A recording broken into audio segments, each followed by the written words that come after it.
Correction des exercices 4 à 6 de la page 112 du manuel de français. Vous aurez fait ces exercices après avoir corrigé les 3 premiers, de manière à laisser un peu mûrir ce que vous avez fait à ce moment-là. L'exercice numéro 4, il s'agissait simplement de dire si le mouvement était vers le haut ou vers le bas. On va un peu compléter ça.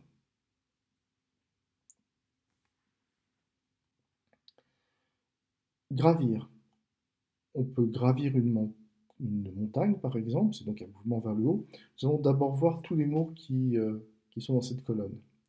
Se hisser, on va se hisser grâce à une corde, par exemple, sur un endroit quelconque, ou se hisser simplement à la corde jusqu'au plafond. Émerger, c'est généralement sortir de l'eau, mais ça peut être aussi émerger d'un groupe, être au-dessus de ce groupe, être meilleur, ou en sortir simplement par une qualité ou un défaut, plutôt une qualité. Grimper, comme un singe aux arbres.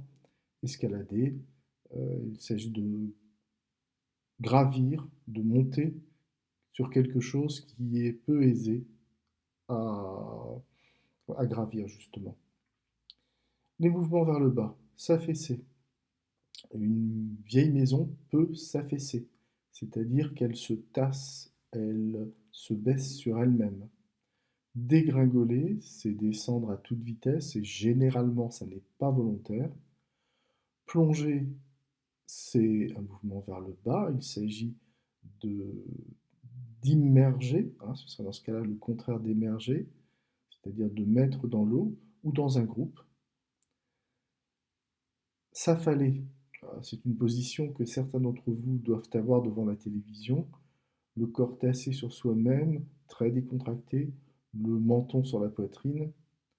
S'incliner, c'est baisser le haut du corps comme une révérence. Changement de direction maintenant. Bifurquer. Imaginez que deux chemins fassent comme deux de vos doigts qui sont écartés l'un de l'autre. Disons le majeur et l'index. On les écarte. La route principale, c'est le majeur. Si vous prenez la route secondaire, l'index, vous bifurquez. Vous prenez une bifurcation. Dévier, c'est dérouter en fait, c'est-à-dire faire partir du droit chemin, du chemin qui était le chemin initial. Virer de bord, c'est faire demi-tour, généralement sur un bateau. Obliquer, c'est à peu près comme bifurquer. Et rebrousser chemin, c'est repartir en arrière, mais ça ne veut pas dire obligatoirement faire demi-tour. Demi-tour, on peut très bien rebrousser chemin en marche arrière par exemple. Exercice numéro 5. Bon, courageux, le nom qui correspond, c'est courage, bien sûr. Pieux, c'est piété. Persévérant, c'est persévérance. Je reviens sur pieux. Euh, la personne pieuse est une personne très croyante, hein.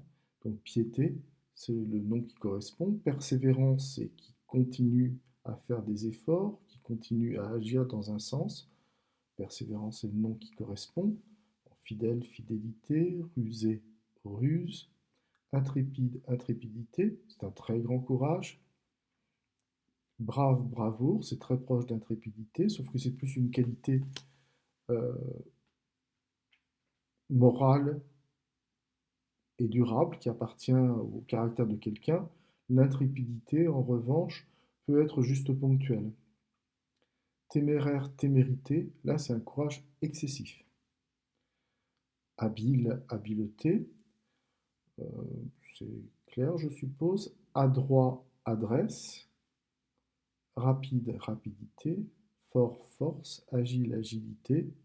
Patient, patience. Ingénieux. Alors comme nom, j'ai mis génie, je suppose, puisqu'il n'y a pas de nom que je connaisse qui corresponde à ingénieux, mais le terme est un peu fort. Invincible, invincibilité. Exercice 6 maintenant. Le retour à Utah dura 10 années et fut des plus périlleux. Donc le mot c'est périlleux. Les lestrigons étaient des êtres effrayants, monstrueux, ça marche aussi. Les sirènes se mirent à chanter, séduisantes, mais Ulysse avait été prévenu qu'elles étaient en fait des êtres monstrueux qui dévoraient leur proie, donc séduisantes et monstrueux. Calypso était une nymphe séduisante qui refusait de voir partir l'être qu'elle adorait, donc séduisante. Et enfin, les prétendants au trône d'Ithaque ne sont pas restés fidèles à leur roi Ulysse. Quel traître! Donc fidèle ici. Suite donc de l'exercice 5, la deuxième partie, que j'avais complètement oublié de...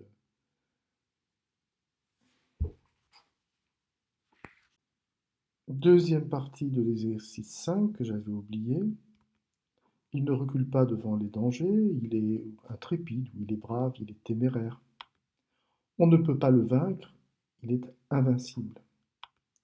Il trouve des stratagèmes pour se sortir de situations délicates, il est ingénieux. Il ne désespère jamais, il est persévérant.